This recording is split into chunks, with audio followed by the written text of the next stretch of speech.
Hi, I'm Joe Davidson with the Sacramento Bee. Welcome every week to The Buzz. We're going to bring you the best of high school sports, big on football. We're going to tell you about the teams, the coaches, the players, the communities, the campuses. High school sports isn't just an event. It's a happening. It's a social thing. Welcome, everybody. This is our final show for this calendar year. We will ramp it up with a lot of basketball after the first of the year, but we're going to recap football. That's what we do a lot on this show, is a big picture look at football. We have the state football championships that just finished.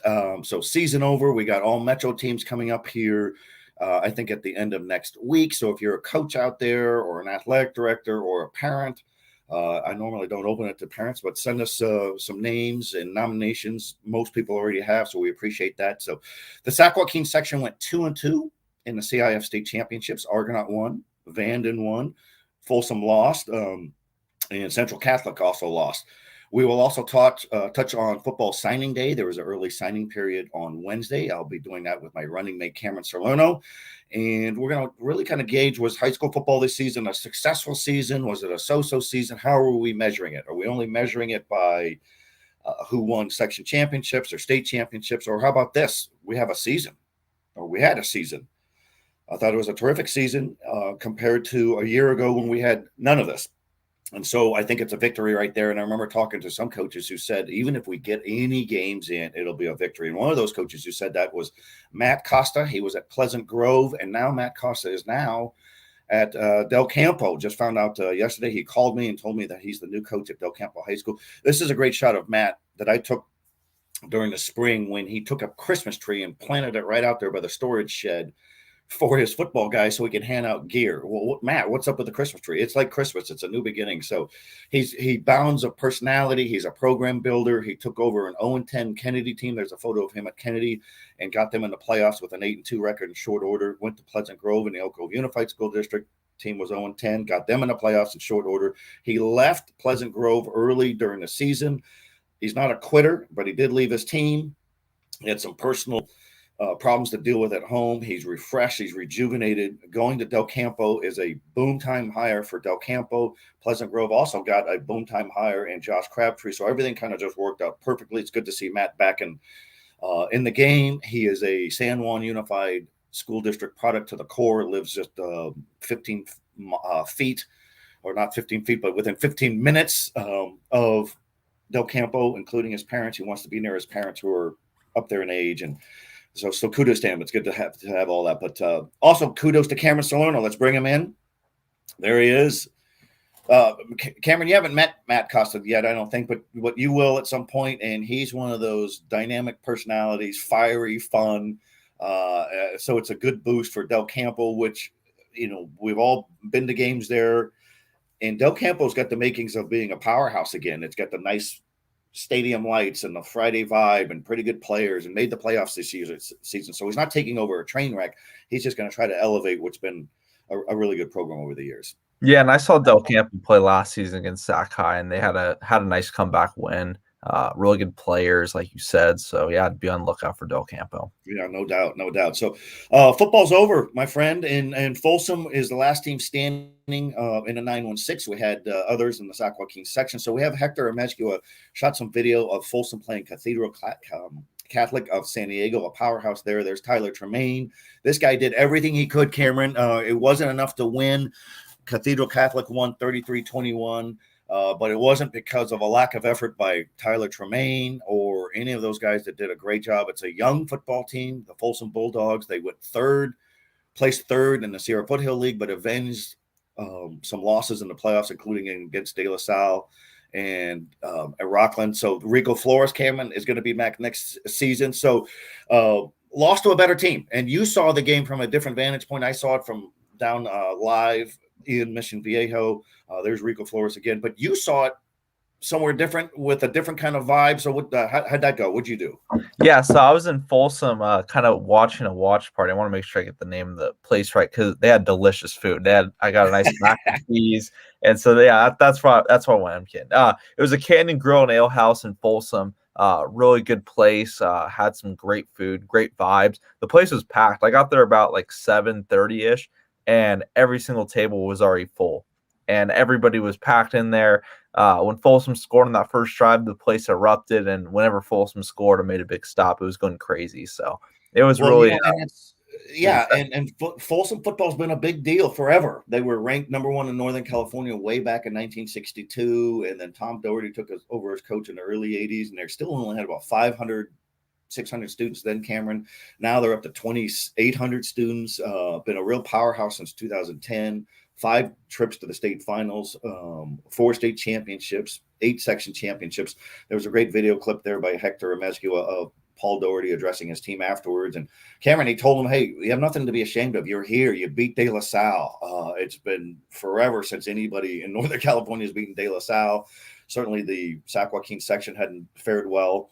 And, and just to be there. And the other thing that's interesting about you going to that watch party of sorts, Cameron, is outside of city limits, Folsom football is not well embraced. A lot of people think that, Folsom doesn't win naturally, that it has too many recruits, not recruits, but national recruits who are transfers, things like that. But the core players, like the Tremaine brothers, Josh and Tyler, are Folsom products. A lot of their linemen are, a lot of their defenders, and Rico Flores and Walker Lyons are national football recruits as juniors. Yeah, they were transfers, but that's going to happen. It's become a destination school. So, a lot of this you already know, Cameron, but it's true. Folsom, I think the Sierra Foothill League had a move. In fact, I know back in 2018 where they tried to get them removed. Can't remove them.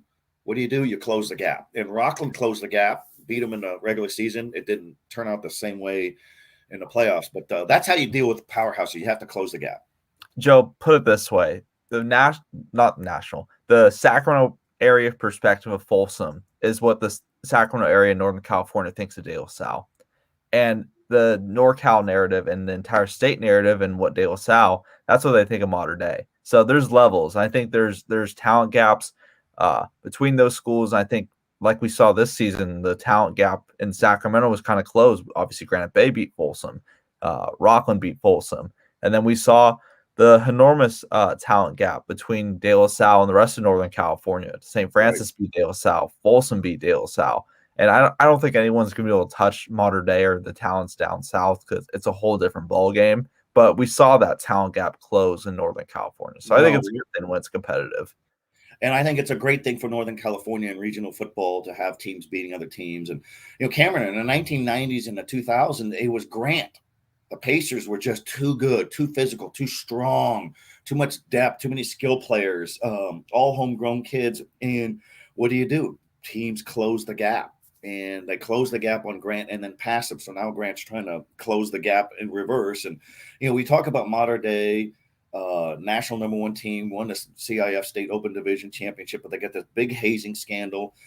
If that's what part of the price of being a mega super giant is with hazing, bad deal. And it's going to be interesting to see what happens with Coach Bruce Rawlinson's been around there forever.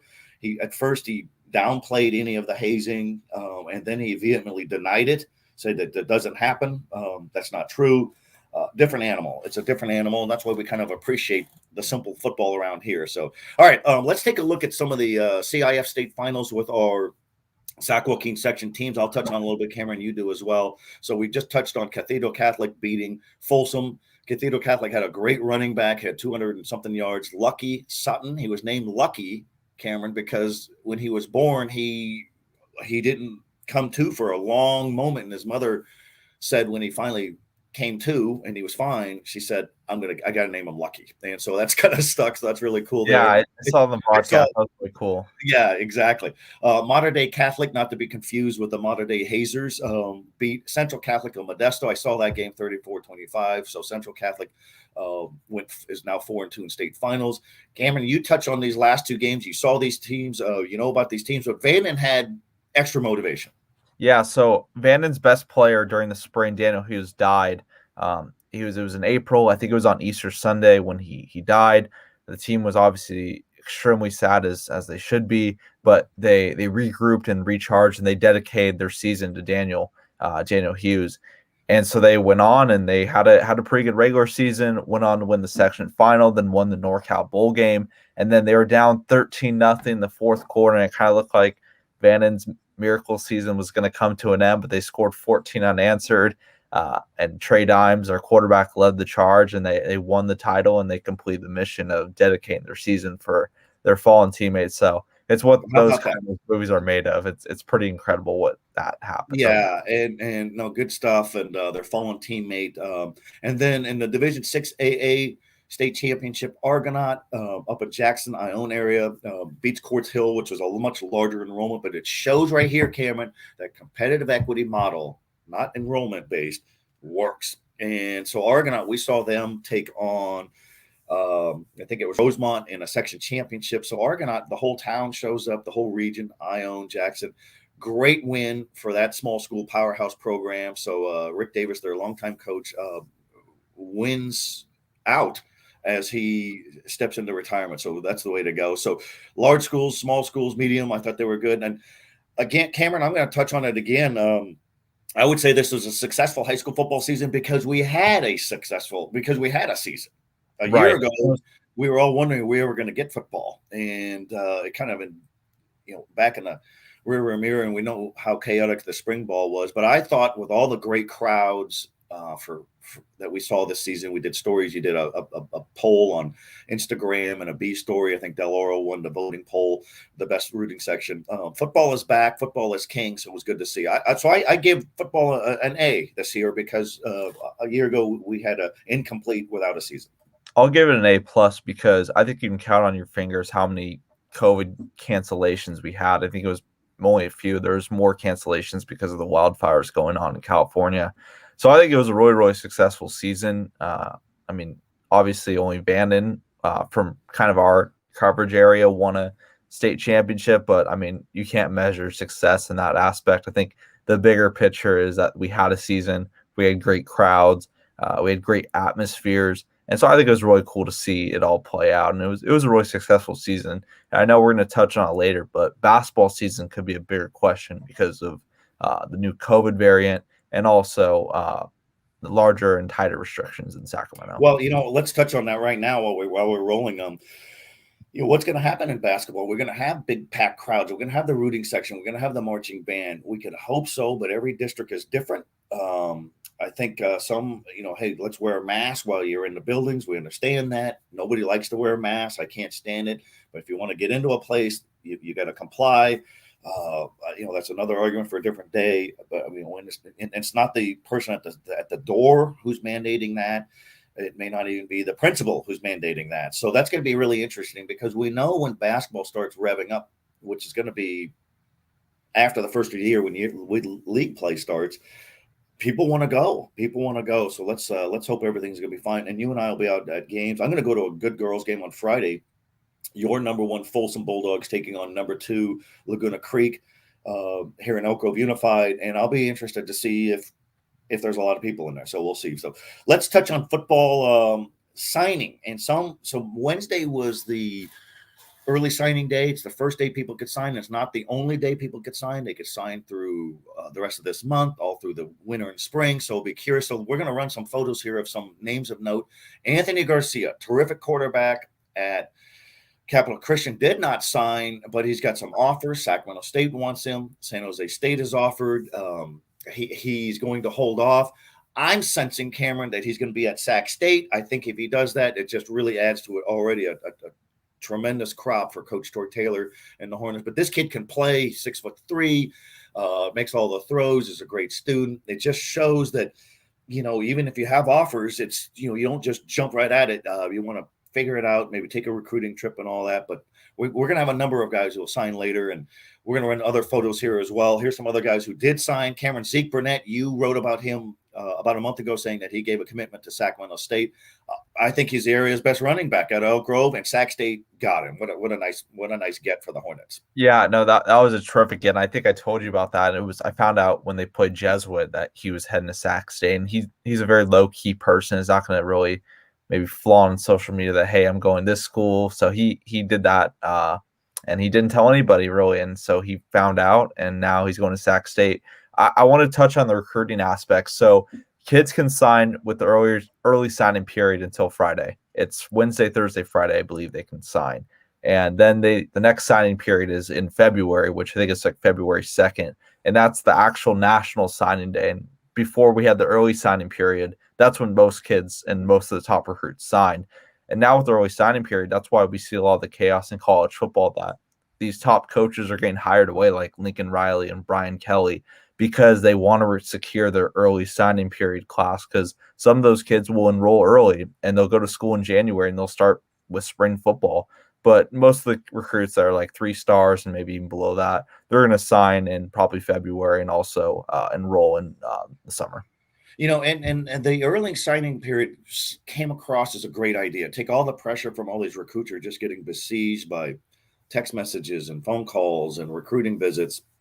But like you just said, now with coaches coming and going, it just makes it more of a cluster. And I talked to Troy Taylor, the Sac State coach. We have a story in the Sacramento Bee on their recruiting class and how strong it was. I think it's the best they've ever had. And they still got 5 more guys to sign. He said what adds to the recruiting chaos now, Cameron, is the transfer portal. Is never been so full. There are people all across the country looking to go places, including Evan Tattersall, the linebacker out of Granite Bay, and Cal. He started games there. He's in the transfer portal. So even guys who started and had success at a school, meaning success in the terms of starting games, are looking to move on. Sometimes they're going to graduate like Evan is, and maybe he wants to go somewhere else. So we'll see. So, all right, let's run a few more of these photos. So here's Justin Eklund. You went to his signing day yesterday. He's going to San Jose State.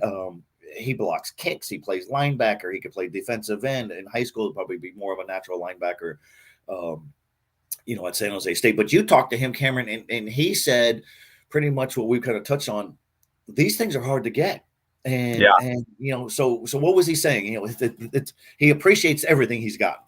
So Justin was a kid who broke his hand or some part of his hand during his sophomore season, so he couldn't play his entire sophomore year.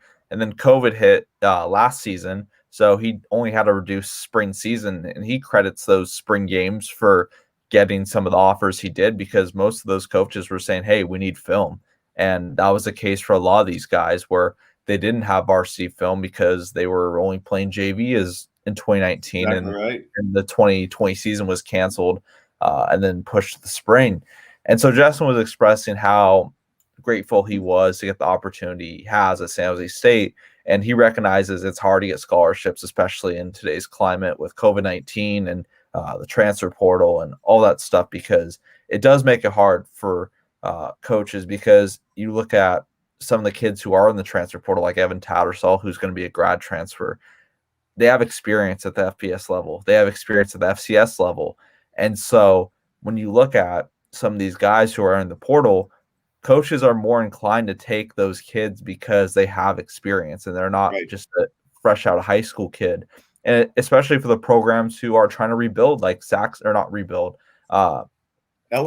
reload, like Sac State, who they have a lot of starters returning. So when they go out and get a guy like Caleb Nelson, who's in the transfer portal from North Dakota, he's a guy who could potentially start right away. And so programs who are trying to reload are looking at the transfer portal and saying, hey, we can get some of these guys who can make an immediate impact. And for high school kids, most of those kids will redshirt, and most of those kids might not even get playing time until they're juniors or seniors. And so it really depends. And I think the transfer portal has really changed the game, and it's changed how colleges recruit.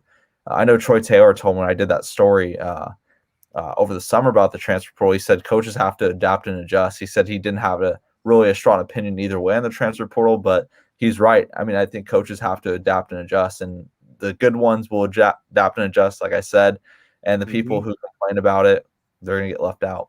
That's exactly right. It's cutthroat. All right, one more photo. Elias Mulliken, he's going to Sacramento State. That's Rico Flores, number 13, that he's tackling. Flores is only a junior, so he'll sign next year.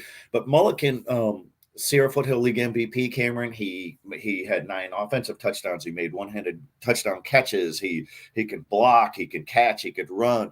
He's going to go to Sac State to play cornerback. And we know in the Big Sky Conference, everybody throws, so get some cornerbacks in there. And Lamont Johnson Burrell is also going to Sac State as a cornerback. He's a 6'3", tall, athletic, skilled, bright, instinctive cornerback from Sac High. So load up on some cornerbacks, but you're high on Mulliken. This guy can do it all, and what a nice get for Sac State to get the best player or the MVP of the best league in the section.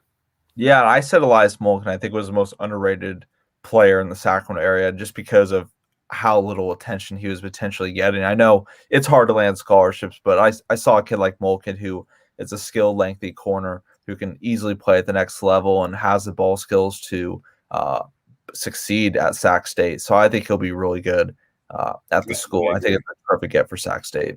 I agree. All right, we're gonna run a series of photos here as we talk of potential Sacramento Bee Players of the Year. Who are some of the guys in the running? Tyler Tremaine. We all know his story. Grew up in the system, makes all the good throws, great leader, great quarterback, courageous, tough, played hurt, played inspired, got blown up in the game against De La Salle in the regular season, and then came all the way back and beat De La Salle in the Northern California Championship. Hard to go against this guy. He just does everything right. And what about recruiting? Is he getting looked at? Well, he made land at a Division II school, and you go where it fits and where it feels right. It just shows how competitive recruiting is. Kenny Leith of Rockland went 12-0. He missed a big chunk of the season with a knee strain. 6'5" quarterback, great grades. Nobody's offering. Doesn't mean he's not a good player. We know he's a good player. It just shows how competitive it is. All right, let's throw another one up here. We got Elias Mulliken. We've already talked about him and what he can do. I wouldn't be surprised, Cameron, if he plays on special teams as well. Jordan Wagner in the fall. Cameron, you've seen him. I've seen him. This guy did everything. He made stops. He likes playing linebacker. Did not sign this week. Doesn't mean he's not going to sign somewhere, but people have raved about what he can do. I think he had like 17 tackles against Elk Grove in a non-league game, and Elk Grove's loaded. But what'd you like about him? Yeah, I think Jordan Wagner is incredible. I think him and Josh Tremaine are pound for pound the two best middle linebackers in Sacramento, possibly even the Sac-Joaquin section. I mean, Wagner does everything. I think, like you said, he had like 20 tackles against Elk Grove. He makes plays. He had that huge pick 6 against Christian Brothers in this game. In the fog. This picture right here, yes. So he's an incredible player. He'll land somewhere. I just don't know where, but he definitely deserves to. I agree. And all right, some more. So here's you can't win games, Cameron, without some effort in the trenches. And Bobby Pyland, a 4-year varsity starter. I don't know if I've ever heard of a lineman in this region starting all 4 years on varsity. Certainly at an upper tier program. He did not sign this week, but he will at some point. I'm thinking it's still Air Force. It could be somebody else, but dominant in the trenches, hard to block, hard to deal with, a leader, a campus leader, throws big tires around for sport and for fun.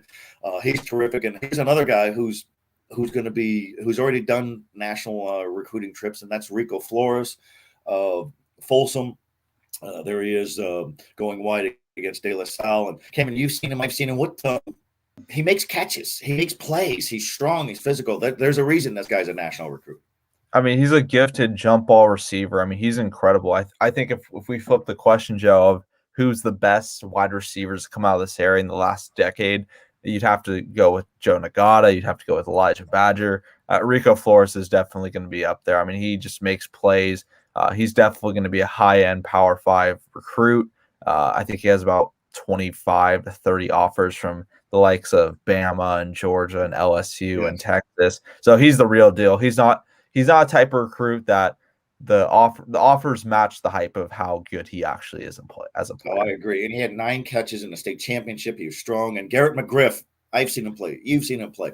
Handoffs, receptions, plays on defense, plays on special teams. A terrific player. I think he'll sign with somebody as well. He's fast. He's a huge reason why Jesuit had such a strong season. And then another one from Jesuit is Kai Wallen. Just came out of nowhere this year, played well in the spring, and just dominated as a defensive end, knocked down passes. He had sacks. He had 5 second quarter sacks against Sheldon. Also a pretty good basketball player. I saw him above the rim in a couple video clips. So kudos to him for playing more than one sport. So, we like to get a couple linemen in our mix and some skill guys and small school guys, large school guys. We could have had 10 more different guys. So we're going to run the all Metro teams.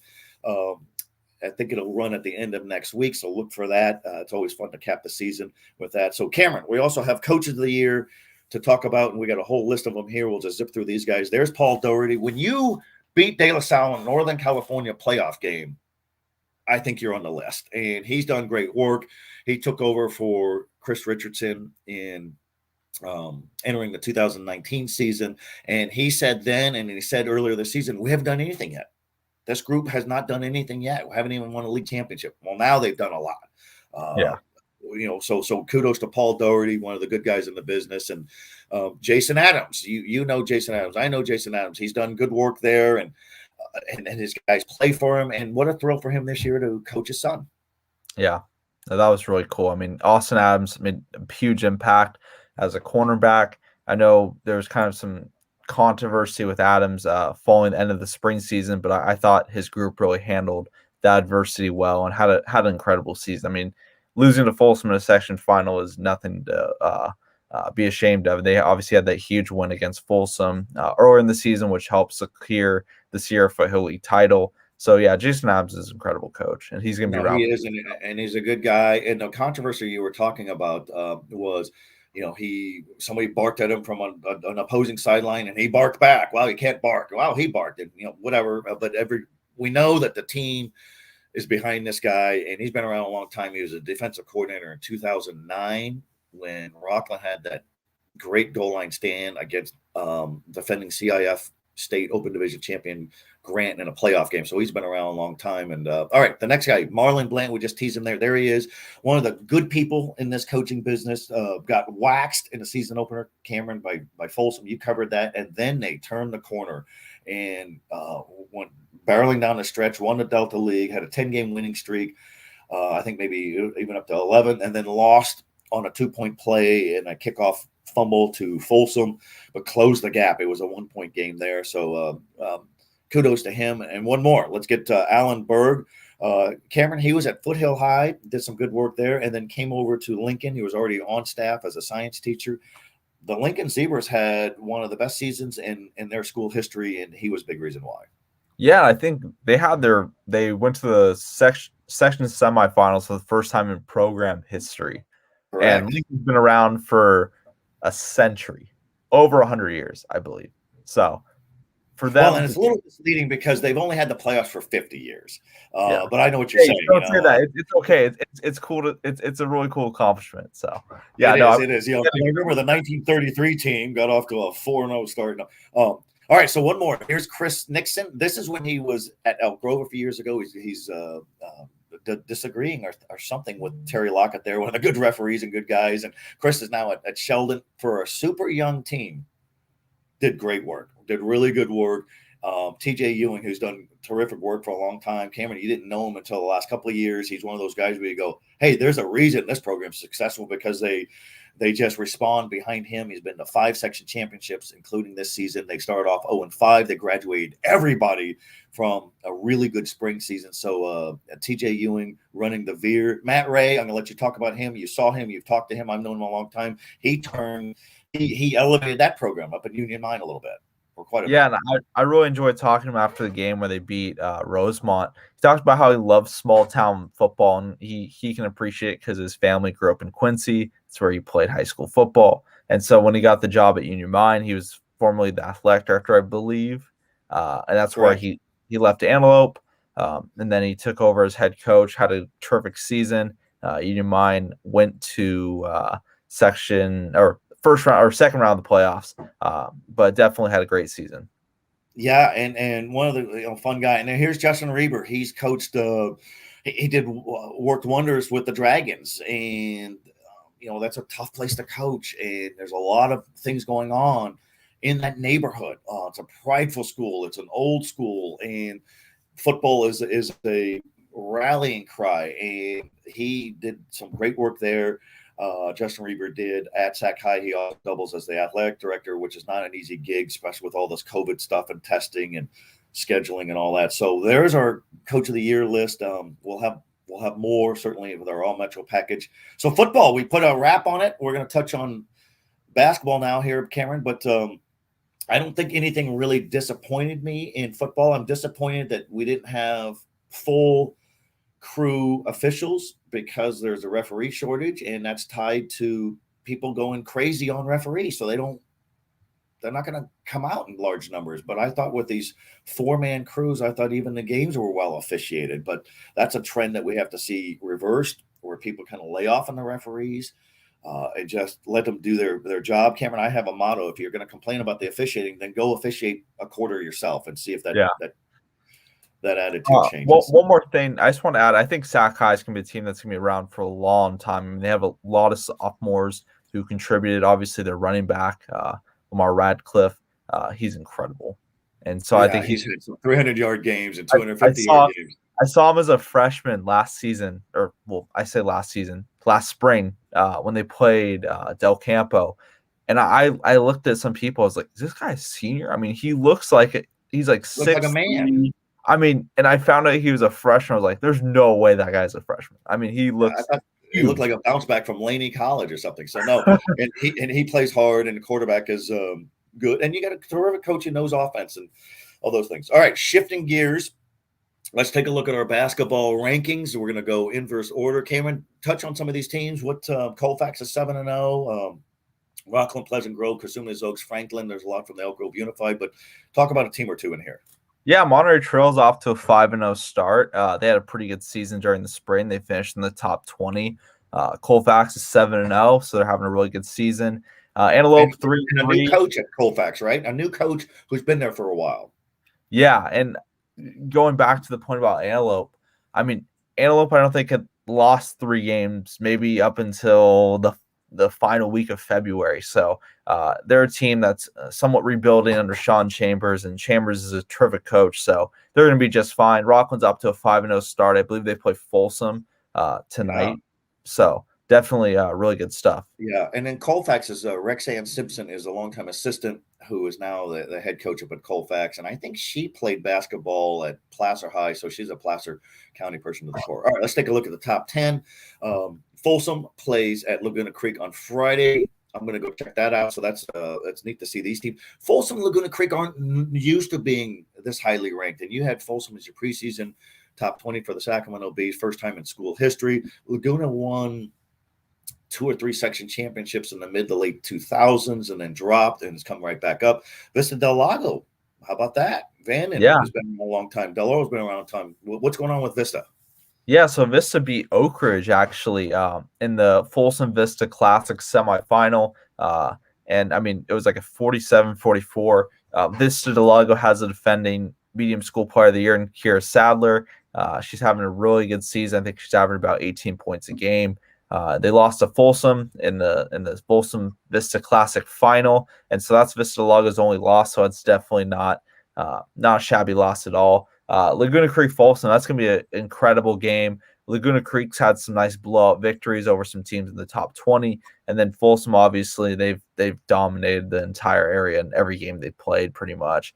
And so I think it's going to be a terrific matchup. I think those two teams are going to be the top 2 for a very long time, if not the entire season. How about that? And Laguna Creek is a Metro League rival with McClatchy. Folsom is in the same league as Del Oro, Granite Bay. Christian Brothers is in the Capital Athletic League. Great coach there. Good program. Christian Brothers in the same league with Vista Del Lago. Sac High's been really strong over the years, but maybe dipped a little bit this year. And Grant, always need to see the Grant Pacers in there as well. I think Grant is in the Metro as well with McClatchy and Laguna. So some good league matchups coming up. All right, let's take a quick peek at the boys. Capital Christian 3-3, playing a big time schedule. Whitney, Bella Vista, El Camino, Granite Bay. Oak Ridge came on strong in the last couple of weeks. Placer was 8-0. These are records entering Monday. Placer played at Del Oro in a great game that Del Oro won. So it's neat to see that place was packed. The rooting sections were there. The coaches are good friends. Mark Lee from Placer, Jeff Broyles is back in coaching now for Del Oro. And they certainly respect each other. So some good basketball going on with those teams. And let's take a look at the top 10. And Sheldon, Jesuit, neither one of them have any local losses. That's why they stay put. Elk Grove 6-1. Elk Grove is in the same league, the same Delta League as Jesuit Sheldon. So we know we're going to have some good league showdowns coming up soon. Intercom, I wrote about them this season, this week, Cameron. Intercom's off to a fast start. So was Grant. Intercom beat Grant in a holiday tournament last week. Ponderosa off to a nice fast start. The Sacramento Dragons have played a tough schedule with a great score. Antelope's off to a really good start. I think they're now 11-1, Antelope, and Burbank's unbeaten too. So good hoops here, Cameron. You know, we got. I'm loving it. Yeah, no, it's gonna be real exciting. I mean, when's the last time the 3 top teams were all in the same league? I mean, it might be more recent than I think, but I mean, you have to think maybe the SFL. I mean, Yeah, when's the last time that happened? I think it's great. Jesuit and Sheldon have been top ranked teams certainly for a lot, but this is Elk best team maybe since 1995. It's been a long time, and you know they're all well coached, play hard. You know, a lot of these teams play. Sheldon and Joey Rawlings, they play defense. They stress defense. Well, everybody stresses defense, yeah, but these guys play defense, and that's why they've been the #1 team in Northern California. You know, at the end of some of the most recent seasons. So it's good to see. All right, we got a cool graphic here that David Caraccio helped us put together, our producer. Scoring marbles. Camera, let's take a look at some of these people. You just wrote about Jocelyn Medina. She's a sophomore, 61 points against Valley. Valley had 61 points. So she's you know, she hits 3-pointers, she drives to the bucket, and Pierce is in Arbuckle, which is about 45 minutes from Sacramento I-5. But she's off to you know, if you're going to play her, you better figure her out, huh? Yeah, I mean, when one player outscores the entire team, that's pretty incredible. I mean, it wasn't like a 60-30 type game where she scored. It was a 10-point game. Yeah, she scored 61 points. That's incredible. I mean, you can't even do that on a video game. And she matched Valley, which had 61 points. So, and then Donnelly Allen of Capital Christian, 44 points. It's a new school record. She did it at West Park. So if you're going to break in a new gym, why not have somebody go for 44? So she's done some good work. John Marengo, Christian Brothers, 42 points against Elk Grove. He's a familiar name from football because he played receiver. Then you get his basketball legs under him. So good job for him playing 2 different sports. And I know you're impressed with Ben Rosenborough of Sacramento. He's only a sophomore. What does he do? What is this guy doing? Is he above the rim? Is he behind the 3-point line? Is he everything? Yeah, he can do a little bit of everything. I mean, he's a terrific finisher around the rim, pretty good 3-point shooter, good ball handler.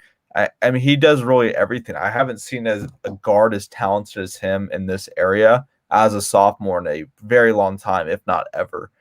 He definitely is someone who is going to be a national type recruit. Yeah, no, Cameron, my friend, and great football. Great job on your end with all your social media stuff, your game coverage, your big picture reporting, and getting to learn about these athletes. That's what we try to do here at the Sacramento Bee.